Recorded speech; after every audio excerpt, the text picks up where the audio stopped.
Welcome into the latest edition of ESPN FC. I'm Dan Thomas, joined by Craig Burley, Stevie Nicol and Stuart Robson. We'll kick things off by taking a look at Arsenal's activity this week in the transfer market. They've been somewhat behind Liverpool, haven't they, since everything kicked off this summer. However, suggestions that Madueke is a done deal, making an over £50 million move from Chelsea to Arsenal. Mr. Burley, does this get you excited? Not really. I mean, What does get you excited? Started with 18 holes around the best course in the world. There we are. That's been about an hour. No, look, I think he's a good player, and obviously he's really come through in the last couple of years at Chelsea in the wider positions, and he's been one of their more consistent players at times at taking people on and running at people. We were just talking before we came on air. Could you sit here and say, even if he was at Chelsea next year, with the wide players that they've brought in, would he be a guaranteed starter? And I think that's up for debate. So you're spending a lot of money again on a player from Chelsea. Does he start for Arsenal? Well, he's predominantly played on the right, so he's not starting ahead of Saka. I would suggest that Martinelli on the other side has that slot until he shows maybe a lack of form or a lack of consistency. We've seen Trossard go out there. So, no, he's not a starter at Arsenal. So, to me, he's beefing up his squad here. Obviously, Norgard coming in from Brentford, who I think is a good signing at that money. I think he's a really, really solid, aggressive midfielder. But I think he's beefing up the squad for when needed. So, but that's a lot of money, and I understand that in a sense. But he's been in this... He has fished in the Chelsea pool, Kepa? Mm-hmm. Raheem Sterling, Kai Havertz, Jorginho, who originally did, at times did a decent job, but he seems to have gone to this particular pond quite a lot and hasn't had a lot of success. Havertz has been okay, but he hasn't taken them. Havertz hasn't taken them to the next level, and you have to ask the question: will Madueke in a wide position take them to the next level? And I don't think he does. I think he just beefs up the squad. What does Madueke bring you? What are his qualities? Well, for me, his best quality is the fact that when he gets in the final third, he'll take people on. That's what I like about him. I would say that the end product is not always as good as... he's one of those guys that when he gets it, you sit up because you go, you know what he's going to do. You know he's going to go at somebody. But then he can also stand on it, run out of play with it. So I don't see the upgrade with Martinelli. Your mic rustling there, Steve. There you go. Just so everyone can hear you clearly. Thank you. I don't see an upgrade from Martinelli. I think I 100% agree with Craig that he's beefing out his squad so that he can save what he probably perceives as a starting 11 for the big games and for the Champions League. I think that's what he's doing. God, I was going to go to you on Madueke, but he's quite boring. Let's talk about Gyokeres, shall we? And the possibility of a striker coming in, which we've all been calling out for. When it comes to Arsenal, saying this is what they need, is he the striker they need? Yes, to a certain degree, because he scores goals. And he's done it for 2 seasons at Sporting. He did it on a regular basis for Coventry. And that's where I was surprised that nobody took him when he was at Coventry in the Premier League, because I knew 2 or 3 people up there that kept saying, come on, have a watch of him. He's an out-and-out, really good... Same to you? Well, people that I played with. Right. And saying, we've got a player here that's an outstanding player, and what he's doing playing for us, we're not quite sure how we got him. It's amazing. And he's good with his back to goal. He'll roll defenders. He's a good box player. He'll score goals, but he will score goals by himself. He doesn't need other players always to make the chances. People can roll the ball into his feet, and he can twist and turn and get shots away. So I would say he's an all-round centre-forward, but he's going to have to start well because he's going to be under pressure, as is the manager, Arteta. And that's the one area where I think he's trying to improve the team, and I agree with what they're both saying.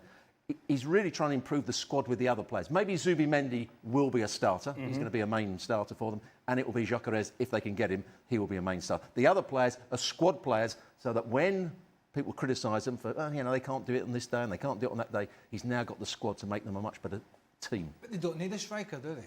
Well, we sat here, right? We've sat here for 2 years. I'm being told, journalists. There's Right? none on today. Huh? There's no journalist. Journalists. Tell you, right, just don't listen. Well, Arteta likes to play a different way. He loves to press, and Kai Havertz loves to press and press this and press that and press the next thing. And we're saying, you know, every top team pretty much is looking for somebody, no matter whether they press, no matter whether they have 70% possession, no matter whether they play long balls, whatever it is, wide players, 3 up front, they're looking for somebody to score damn goals. Right. Every team. And is he the answer? Barcelona, Real Madrid. Is he going to get goals for Arsenal? Well, is he going to close the gap on Liverpool? Is he going to be responsible for doing that? Well, if he doesn't, Mikel Arteta's in a whole world of pain, isn't he? A whole world of pain. Do you think so? Oh, I mean, how long's a piece of string? I mean, we had this discussion actually with Julian a couple of 10 days ago or whatever it was. If he doesn't win anything this year, is he sacked? And I'm not sure he is, because it depends on. There's losing and then there's how you lose. So, for example, if he goes all the way to the last game of the season and it's the last kick of the ball and you lose the league or the Champions League, you're not going to get sacked. But if you're sitting 3rd or 4th in the league and Liverpool or City or whoever it is has won the league by March or April and you've spent another couple $100 million, you're in big trouble. Yeah. So he's going to need, if he signs that he's going to need this guy to score the goals. And make no mistake about it. He wanted, when we talk about Arteta and he said, I don't need a centre-forward, it's because he hasn't got one.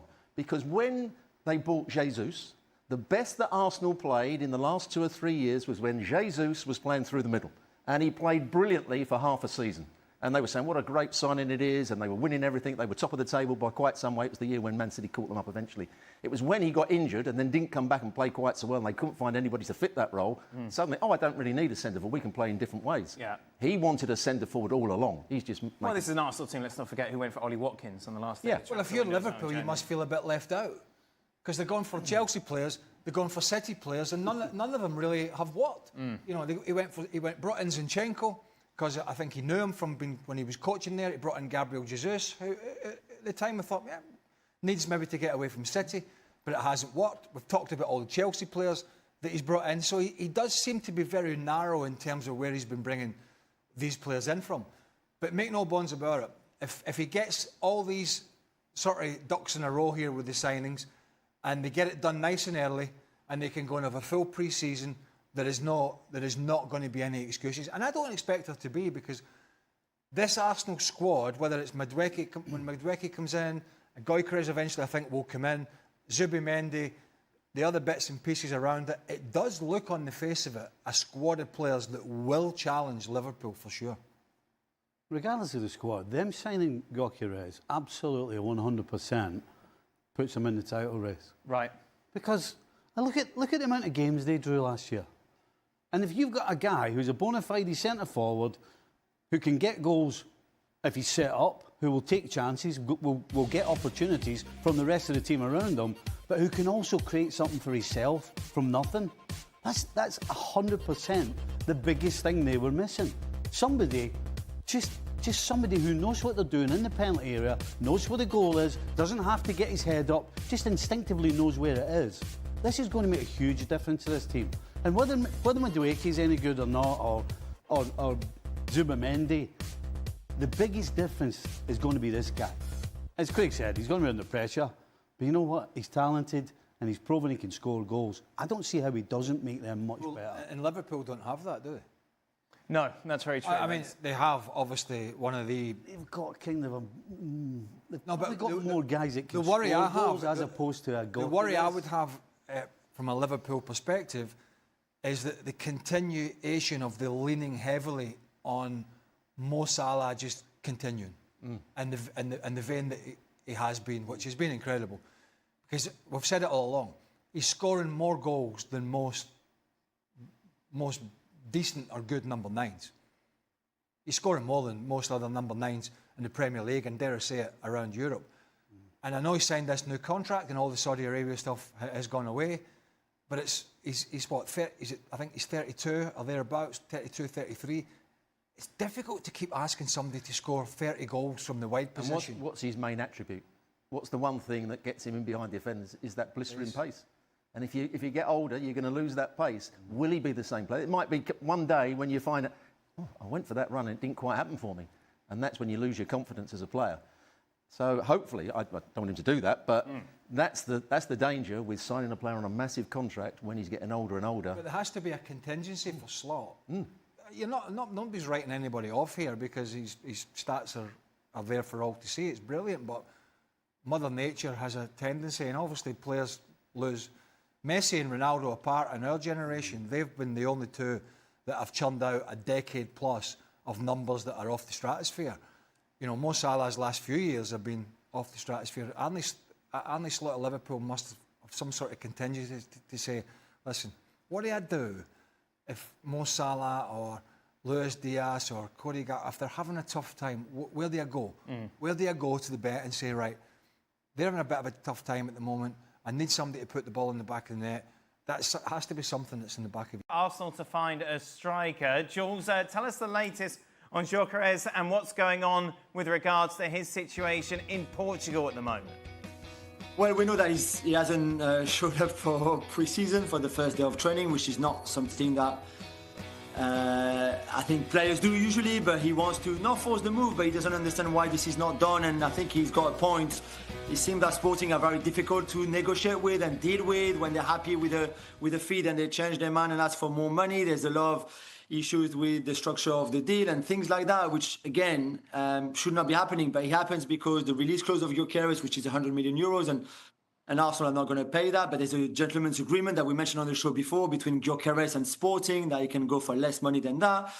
It's just for how much money exactly are they going to let him go, and that seems to change a lot quite regularly with Sporting, and they're very public owner and president. So it's not an easy negotiation at all for that, and that's why I think he's taking a little bit more time than really he should have and what people were expecting. But it's going to happen?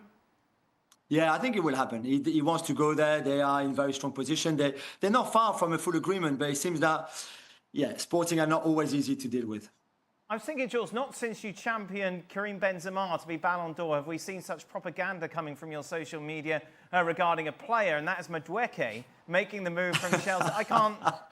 Every hour is a different post saying he's such a great signing. You don't know why everyone is against it. That's not so. By the way, I'm really pushing for Ousmane Dembele, obviously my boy, to win the Ballon d'Or, but that's another story for another time. Yes. For Madueke, it's just I don't really understand the negativity around him. I'm not sure really where this is coming from. We said on the show many times, okay, he's not maybe Bukayo Saka yet at that kind of level or a top winger from a top European club, but there's a good potential there. He's an England international. He's only 23 years old. He will bring competition to the squad. He will bring character to the team.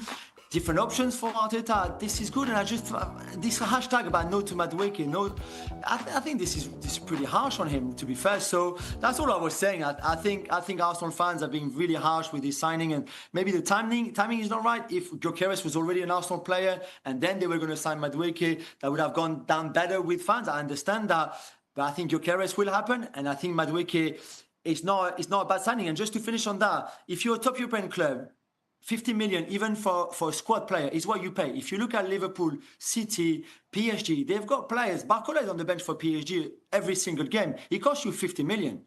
It's the same for all the top clubs. When you need to build that depth in the squad, you need to buy a player at that price, even if they're not guaranteed starters. Jules, what was the first thing in your head when you heard that Arsenal were going to sign Madueke?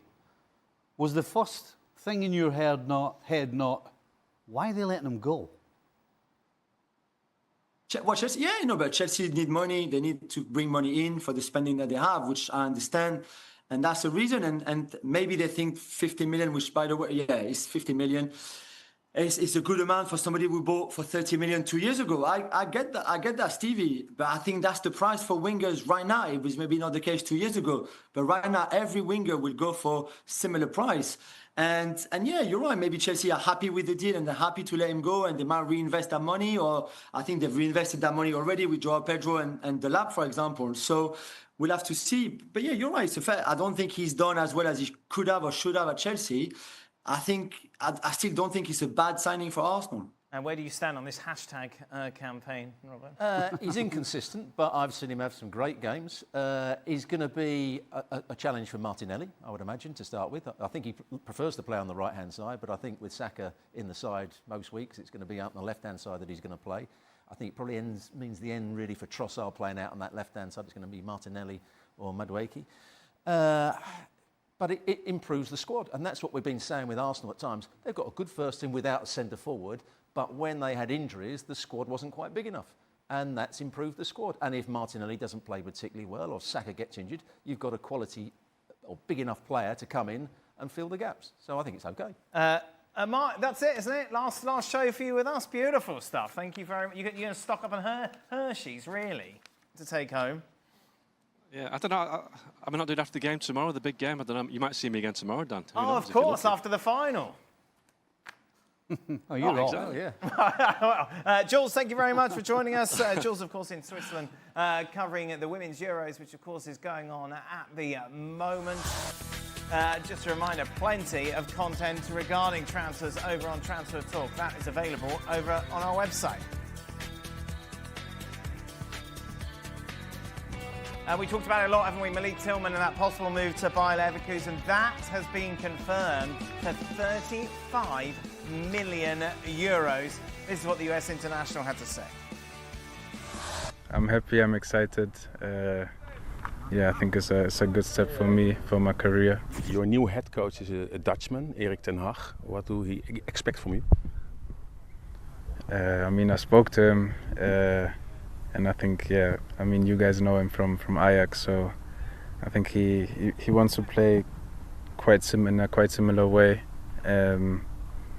But yes, it's a different league for him as well. It's a new league, it's a new experience, so it's going to be an exciting step.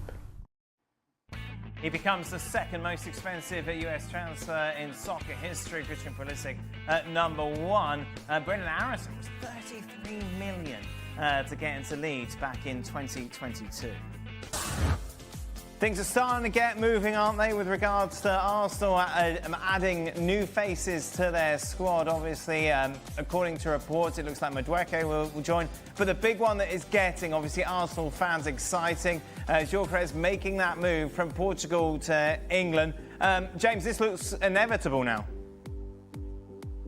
Yeah, there's a sense of momentum behind it now, I would say, that there hasn't been for quite a long time. I mean, we could go back to last summer when they were looking at Benjamin Sesko at Red Bull Leipzig. He was the player they wanted to sign for this position. He ended up signing a new deal, and they decided to wait.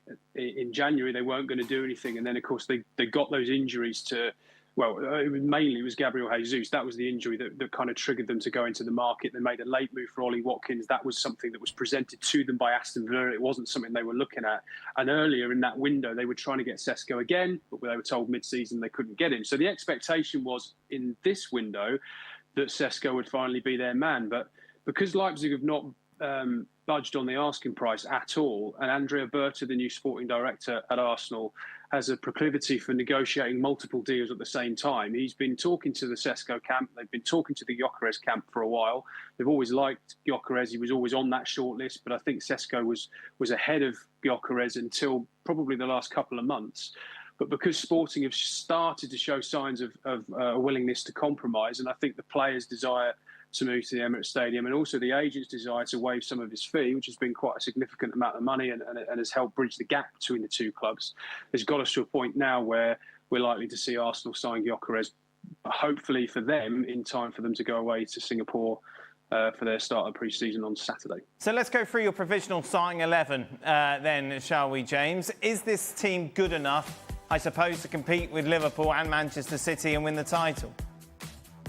Well, that's the million-dollar question. I mean, you're going to need players to hit the ground running there, aren't you? I mean, Zubimendi's going to have to come in and show that he can control games in the Premier League. If he's going to play as the sort of single six in that system, it's a huge ask for a player not knowing the league to come in as a single pivot and allow Rice and Odegaard to go on as the eights. We've put Madueke in this team on the left in the graphic. I think that's a difficult one to call because obviously Martinelli's the sort of starter in there, but he's not really kicked on in the last couple of years. And I think Madueke's played, he finished the season with Chelsea on the left-hand side, the domestic season on the left-hand side, shows he can play there. And there are some sort of suggestions that he's coming in as a sort of support for Saka. There's an incredible workload on Saka. They ask him to play every game, every week, and Madueke could sort of swap in for some of those matches. But I don't think Arsenal are in a position where they can pay upwards of £50 million for a squad player, really. I think Madueke's probably coming in to stake a claim and start maybe on that left-hand side. And I mean, I have to say, I still think there are more questions than answers. I don't think these players are ready-made solutions. Gyokeres, a goal a game, more or less, for Sporting, 96, 98 and 100 or something like that. You know, an incredible record, but not proven in the Premier League.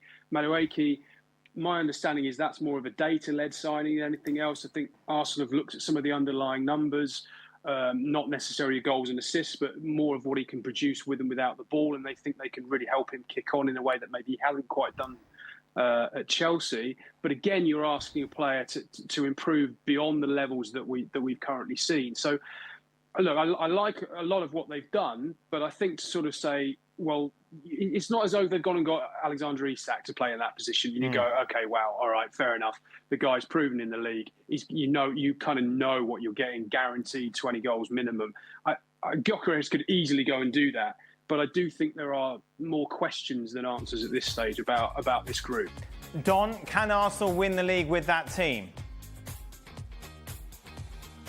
I think they can, but I mean, there's a lot of context to it. I mean, can they keep their discipline? I mean, that was a thing that harmed them last year. What's Arteta going to be like? Because the players sort of feed off his energy, and sometimes he goes over the line, and sometimes the players follow that. And 4 or 5, 6 red cards last season. My initial feeling, looking at that 11, my answer is no. But I don't think they'll be a million miles away. I think they'll be close. But I think, you know, when you look at what Liverpool have done with Florian Wirtz and Frimpong and Gyokeres, they're building on top of what they've already got. And Man City have certainly built in the January window and in the summer window. It's going to be tough for Arsenal. My instinct says no. My gut feeling says no. I think they'll be short again. Absolutely, and he will be the one that fires Newcastle to a Premier League title, him and Isak this season. I love him. As I said before, he's like João Pedro. I like that centre forward. That's very reliable. Being a midfield player myself, and Steve will understand, it's very important that you've got a centre forward that can link the play and can play the width of the 18-yard box and is reliable, so you can make your runs off him, and he's trustworthy. Also, on top of all the talent that he's got, and I think the biggest difference when you compare him to Darwin Núñez is Darwin Núñez is very erratic, and he's fast-paced in front of goal, where Ekitike is that little bit slower. Now, you know, trying to find a formation where they can all get in, this is what I've come up with. I don't think a 4-4-2 would suit Newcastle because their strength is the 3 boys in midfield, so I wouldn't have thought Eddie Howe would move away into a 4-4-2 and lose one of those 3. So it looks to me, if Isak stays and Ekitike stays, that's the system, the 3-5-2 that they could play. Inter Milan played that, Inzaghi played that, and they played that with 2 centre forwards. So, I mean, I'm joking when I say that could fire Newcastle to a title, but my word, that is pretty impressive, that 11. So where should their ambitions be then, Don, this season? Staying in the top 4, Dan. The last time Newcastle got in the top 4, and they actually walloped, if you remember, they walloped PSG at St James's Park, didn't they? They walloped them. They beat them 4 and could have been 7. It was embarrassing for PSG that night. But that season in the Premier League with a small squad, Newcastle finished 7th.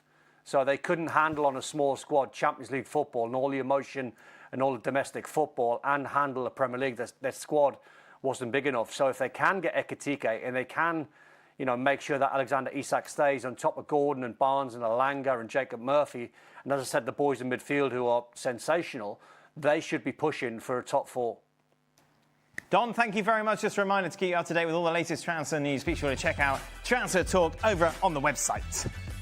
Gyokeres is still not an Arsenal player. This is the Sporting president, Burley, speaking last week. If the geniuses who are devising this strategy think that this puts pressure on me to make it easier for him to leave, not only are they completely wrong, but they are also making it more complicated for the player to leave. No one is above the interests of the club, whoever they are. This is the reaction to Gyokeres going on strike, of course, not turning up for pre-season training. Frank, have you ever found yourself in this sort of situation? Yes, when I was in Strasbourg, I wanted to sign for Marseille and I couldn't because Strasbourg was too much. And when Chelsea came up, Strasbourg said, no, we don't want you to go. And I got very upset because I had a hard season with the board and I wanted to leave. So I pretended that I wanted to retire and that my father was so rich that I didn't need to work anymore and be worried for my future. And I don't know if they believed it, but they opened the door and they talked to Chelsea. And it's funny that I even talked to Colin Hutchinson saying, don't go above 2.5 million. Get up if they ask for more, and it's what happened. And I signed for 2.5 million. So yeah, I pretended that I didn't need football to be happy in my life, which was absolutely untrue because my father was a plumber and I needed money, I needed a life, and I needed a career. So that was a bet.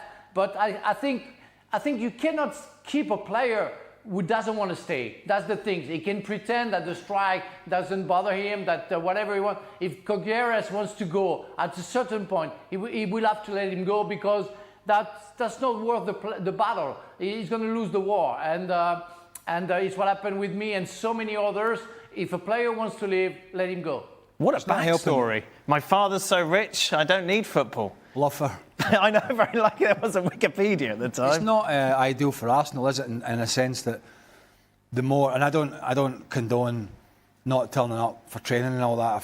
If you're not getting your way, you've got to be a bit more professional the way you go about it. Because the more you annoy your ownership and your chairman, and the more he clearly is digging in, the only way to solve that is by Arsenal writing a bigger cheque.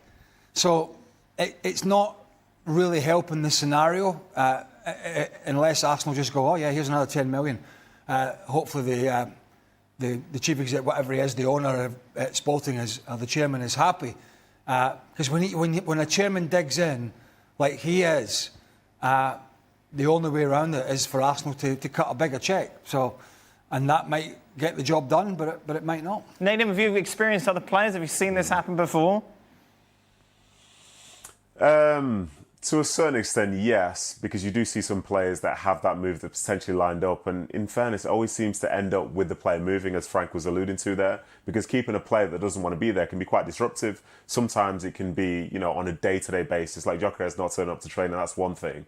But what happens if he turns up and now he's going around and just kicking some of his teammates?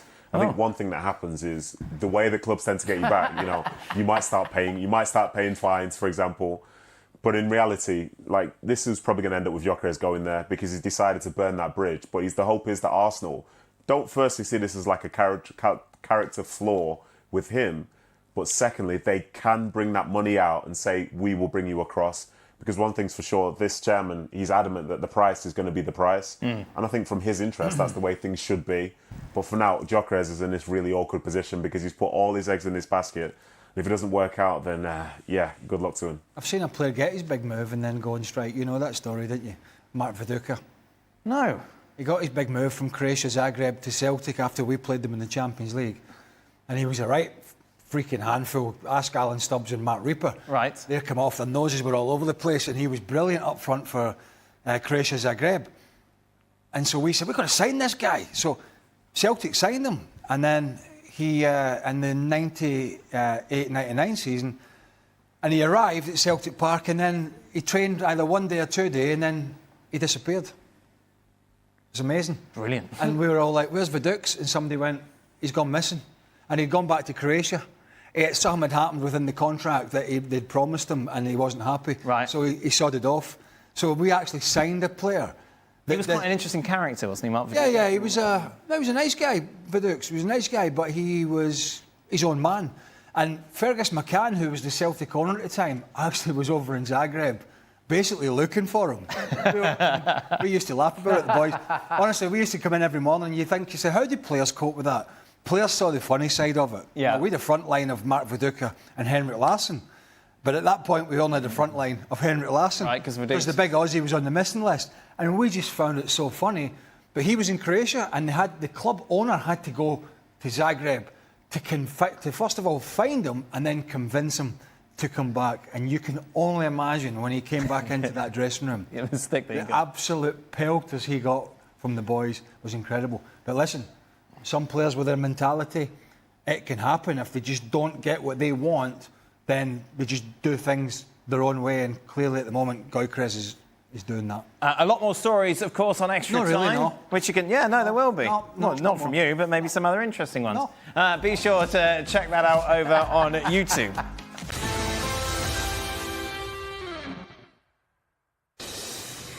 Hello and welcome welcome into the latest edition of ESPN FC. Kay Murray, Shaki, and Alejandro Moreno back from his vacation and here with us in the studio, refreshed. Really? We've been waiting. Really? We've been waiting for a long time here. We're kicking off tonight's show by talking about Viktor Gyokeres. We're still waiting for an official announcement of that move to Arsenal. However, there are reports that there have been a major breakthrough in talks this evening. So we're welcoming in Ian Darke to talk more about this. And let's say this does go ahead, Ian.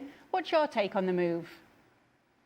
I think it's a good move because Arsenal have been crying out for a goal-scoring number 9. We don't know yet whether Gyokeres can do in England. He did it at Coventry in the Championship. Whether he can do in the Premier League what he's been doing for Sporting Lisbon. But let's face it, what he's been doing for Sporting Lisbon has been pretty sensational over quite a long period now. So Arsenal have looked at it, they've thought about it, and this is the target that they've gone for. So I think the deal's going to happen. I think they're just talking about the terms, the way it's going to be paid, the possible add-ons, that sort of thing, dotting the I's, crossing the T's. So I think Gyokeres is going to be an Arsenal player, and it will be fascinating to see how he goes in the Premier League. Is that the final piece, Shaka, that Arsenal need to win the title? It's a much needed, long overdue piece. To Ian's point, we still have to wait to see exactly how Viktor Gyokeres settles into the Premier League.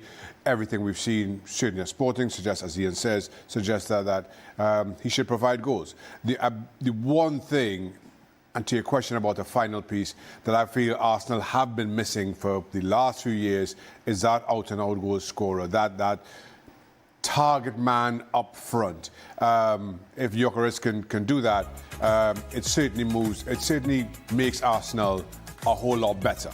Making Arsenal better, while that's good in a vacuum, so has so many other clubs in the Premier League. A lot of draws last season, Ale. That's what we're looking at here on this graphic. Had they had that striker, that target man up front, could that have changed for them and given them 3 points in some of these games?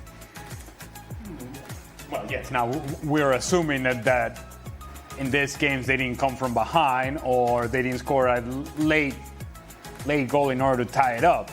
But I get your point. I understand where you're coming from with this. And what I would say is, if Arsenal's expectations are, and as it should be, to win the Premier League, then what's it going to take for Viktor Gyokeres? What sort of productivity do we need to have from this player in order for Arsenal to be indeed in this title race? Well, you look at Liverpool, and you look at Manchester City, and you look at Mohamed Salah, and you go to Erling Haaland, and you're looking at somewhere around 40 goals a season in all competitions. Now, he's coming from scoring 54 in Sporting. I'm not going to devalue the importance of scoring 54 goals because that's a lot of goals. That is a bunch of goals. Having said that, we need to assume that it's going to be more difficult for him in the Premier League, and that his level of productivity and consistency needs to be at the level of Salah and Erling Haaland. Now, that's historic levels, but that's what it's going to take for Arsenal to turn those games that you mentioned, those draws, into wins, and to turn those single points into 3 points, and to actually be there in the end where they think they should be. That's a big question. It's also a little bit concerning for me. All we know from Viktor Gyokeres, if we're really honest with ourselves, because none of us are sitting back watching the Portuguese league every weekend. We're not doing it, okay? And that's the truth, right? And anybody that tells you, no, I'm all about it. Oh, I know what's happening between Sporting and Gil Vicente. Yeah, no, you don't. So what we know is what we have seen in Champions League from Viktor Gyokeres. And we have the lasting image of how silly he made Manchester City look. And that was impressive. But then you ask yourself the question, well, who didn't make Manchester City look silly last season defensively? And so if that's the standard, then we have to be careful that that's the expectation we have for this player, because it is also true that in the defining moments of Champions League competition for Sporting, he was not first choice. Konrad Harder was. Again, since I'm not watching the Portuguese league every weekend, I cannot tell you how good Konrad Harder is or isn't. But I can tell you that if my guy, Viktor Gyokeres, is the difference maker, then how come he's not starting that first game against Borussia Dortmund in the defining stages of this competition? And it was like that for the last few matches in the group phase as well. Or not group phase, league phase. Maybe some injury concerns, maybe some issues here and there. I'm not going to speculate. But it would be nice to have the conversation. I don't have access to Rui Borges, the manager of Sporting, and ask him the question, how come he wasn't playing in these games? Because that is something that would tell us a lot about Viktor Gyokeres and what his potential actually is with Arsenal. What do you think, Ian, on him being that missing piece for Arsenal?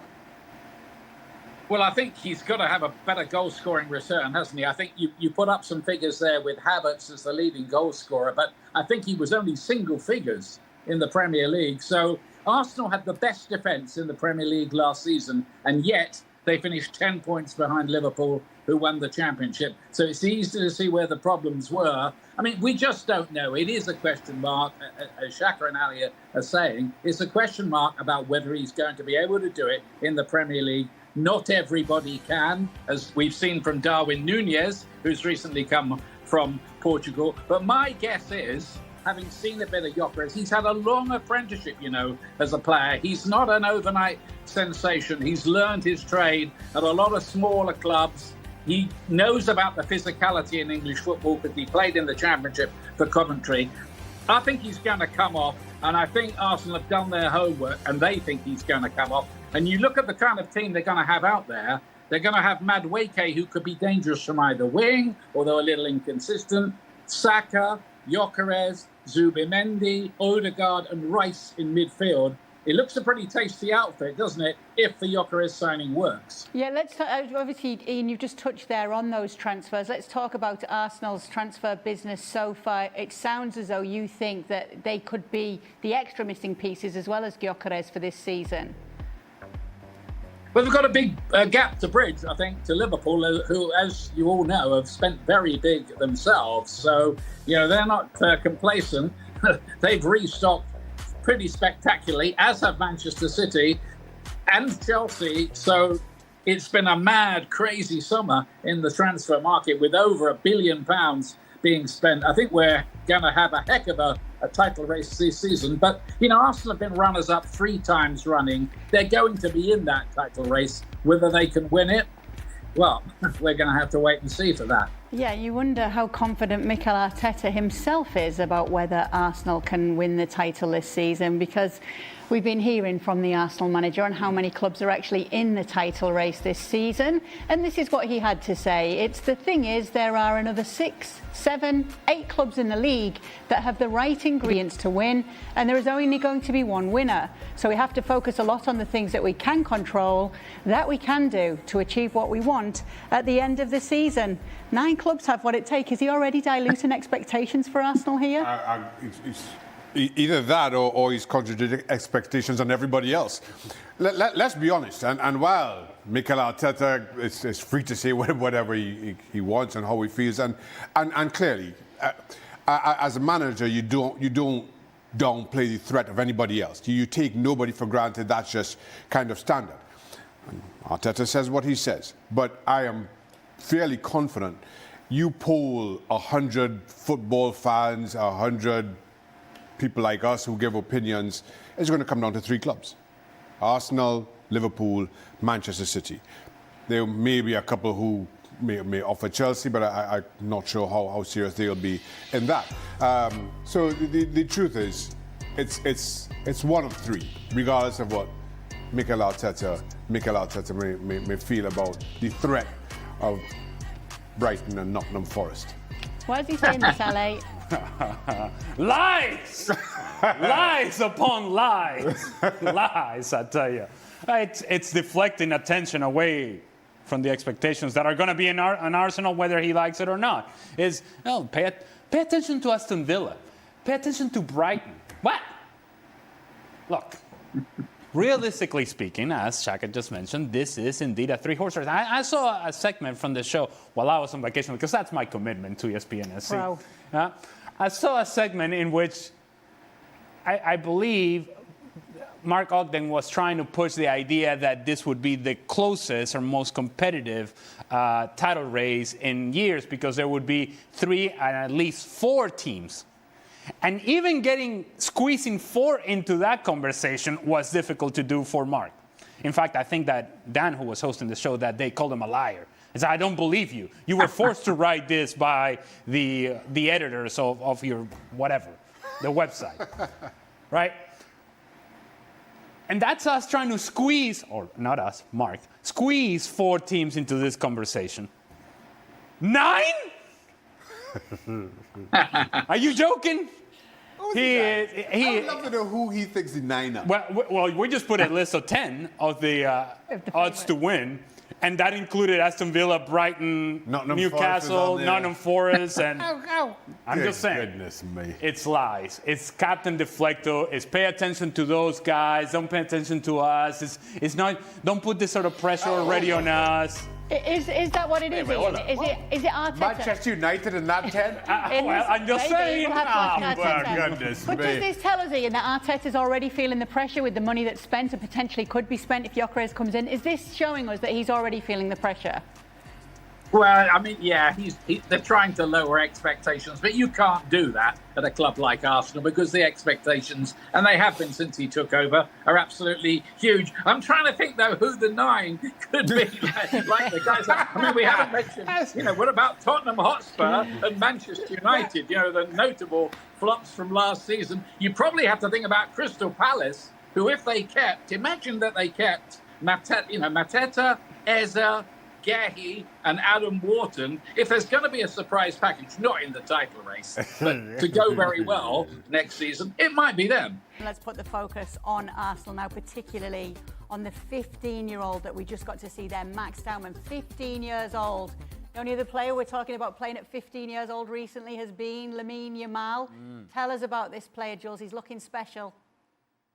Yeah, very special. I mean, to the point that it feels a bit bad to talk about such a young player, really, and mention his name, but this is how good he is, and it's crazy. And not just today, but we saw him last season for the Arsenal fans who've watched the under-18s or the reserve teams. Although he was only 14, 15, he was still playing 4 years above at times, 5 years above against people way older than him, and skinning them every single time. I mean, I've seen him grown at the academy. He was a really good player when he was a bit younger, but in the last 2 years, he's grown in size already because he's 15, but he's 6 foot already. But also in terms of his influence on the game, that left foot, the fact that the ball is glued to his feet, and even in decision making, he's getting better and better. There was a time in some youth teams where maybe he was dribbling a little bit too much because things were too easy for him. Now, and we saw that certainly today, where he knows exactly when to stop the dribbling, when to pass. His awareness all around is great. His passing, even 1 touch, 2 touches, is very good. And he needs to keep growing, but he won't be able to play until he's 16, obviously, with the first team in an official game, and that will come in December. There's also, obviously, talk around his new contract, but he's an incredible talent. Jules, has there been any talk about whether we may see him in the Premier League in the upcoming season then? Yeah, I think that's very much the plan. He's part of the first team squad now. He will be given a number, I believe, and then until he's 16, as we said, until not before December for sure. And then after that, it will be down to Mikel Arteta, who we know because we saw that with Ethan Nwaneri, who started with the first team, made his debut at 16 away at Brentford a couple of years ago. That it's very much something that Mikel Arteta can do, will do, has done before, is happy to do. If the player is good enough, then there's no age. As Kylian Mbappé used to say, if you're good enough, you're old enough. There's no problem whether you're 16, 17 or 18. So I really expect, if everything goes well, that we would see him in the second half of the season. Shaka, how do you manage this, a 15-year-old with this talent? I think that's inevitably the challenge. Now, of course, we've seen young, talented players come through. There's a roller coaster to those performances. Burst on the scenes as Taumann has, and he's not the first, I'm sure won't be the last. Then there's a dip in form, then a rise again, and it's how you manage that as a manager, and that's a job for Arteta. I'm not seeing anything new here. I'm not seeing anything that we didn't see about Lamine Yamal a couple of years ago. How you manage those ups and downs, how you manage some of the disappointments in the league, and how you encourage that player to continue to play naturally as he sees it, but while at the same time appreciating everything that's around you. Because in pre-season is one thing, in the Premier League, in games that matters, it's a completely different, it's a different learning curve. But to have this kind of talent at your disposal, coming at your disposal, is a wonderful option to have. And it's a different side of management. As much as we talk about Arteta as being a good manager, it's a different side of man management when you're managing players this young. How can you get the best out of them? Certainly in the long term. The other aspect to this, and Stuart Robson would attest to it, is the burnout that comes with being that young and playing in a league this intense, and how that takes a toll on a still developing body. There's a lot more aspects to this than you expect with anybody else. It's if you wanted to feel old, Shaq, and we don't need to do that, right? No, I don't need much of a push, but carry on. No. This guy was born in 2009, Shaq. It's one thing when you hear that he's 15 years old, but when you actually see date of birth, 2009. Almost 2010, because it was like 31st of December. We're talking about the World Cup 2010 in South Africa, Shaq. and we talk about these things as if it was yesterday, and it was yesterday, which brings me to the second point. It's funny to hear Jules talking about Max Dowman. Well, you know, when he was in the youth teams, he was dribbling too much. Well, the youth team was what? A year ago? 2 years ago? It's ridiculous. It really is to see a kid. He is a kid, to come out and play as well as he has and as he did, particularly in this game. And so it gets to the point to where, at least for me, the priority would be, if I were him and the people around him, what do I need to do in order to gain the trust, the respect and appreciation of the players around me, of the veteran players, of the players that have been around for a long time? And those are the guys that can really help me grow and mature. But in order for them to extend their hand to help me, to grow, to mature as a professional, they have to respect me and they have to appreciate me. And the way that you do that is the work that you put every day. But the other way that you do that is coming off the bench and doing some of the things that he did today. Those things will garner respect within the locker room, regardless of whether you're 15, 30, 35, 45, whatever the case may be. When you're able to have an impact on the game, that's a huge step forward. And the more you do that, the more you become appreciated and beloved in the locker room. To your point, Shaka, what were you doing at 15? Not that. To Ali's point, that was a long time ago. No, you have me thinking. I have no idea. What did anybody do back then? I was living my life in high school. Yes. Not that. Not what he's doing. Definitely wasn't that. Not that. Viktor Gyokeres, we got to see Jules. On a scale of 1 to 10, how confident are you that he can replicate his form that we've seen in Portugal at Arsenal? It's hard to tell. I mean, the first thing is the excitement amongst Arsenal fans that they finally signed him and that he will be able to join up with the team. As we saw, he's already there on that pre-season tour in Southeast Asia, and then we will get to see him at some point very soon with that number 14. That's great. For the rest, there's obviously a lot of things here. The first thing is the Portuguese league is not as good as the Premier League, obviously. Sporting was playing in a different way, especially under Ruben Amorim than Mikel Arteta plays with Arsenal. But he knows English football. He speaks the language, which is very good. He's obviously been in the Premier League or around the Premier League and then in the Championship, obviously, where he made a real name for himself at Coventry before going to Portugal. He's that kind of striker that I think if you give him the right service, will score goals and goals and goals. So the adaptation is probably not as big as if he was a defensive midfielder like a Zubimendi, who will need to learn a lot of things in the Arteta style of football, maybe more than Gyokeres. It's a different profile to Kai Havertz. We said that too before on Friday Night Show. But yeah, it's impossible to say if he's going to score another 50 goals in a year or 40 or 30. I said 30 on Friday. Stevie was a little bit lower. It depends. But the one thing we know for sure is that he will have to hit the ground running straight away. Arsenal can't afford to have him needing 6 months to adapt. They need him to score now. He doesn't have to score 3 goals a game, but he will have to be good now, because otherwise, by the time he becomes good enough, they might be too far away from a Liverpool, a City, a Chelsea, or whoever are in front of them in the league. So they need him to perform as quickly as possible. Just a logistic question here. For the record, was there a number there from Jules or not? A scale of 1 to 10. Yeah, a scale of 1 to 10. Was there an actual Should we number? push him? Well, I think so. This is, I don't want to tell you how to do your job, Kate, but I think maybe we should. Go on then, Jules. We're pushing you. 1 to 10. I'm 7 out of 10 confident that he will be almost as good as in sports in Portugal. You know who's not going to be happy though, Ale? Who's that? We've done some digging. You know the set-piece coach. Oh. Arsenal. Superstar. Yep. Well, we decided to take a look at the last 2 seasons in League and UEFA competitions at Sporting. Oh. And there has only been 1 header. Oh. 2 headers, sorry. In 2 seasons. 0 last season. Oh.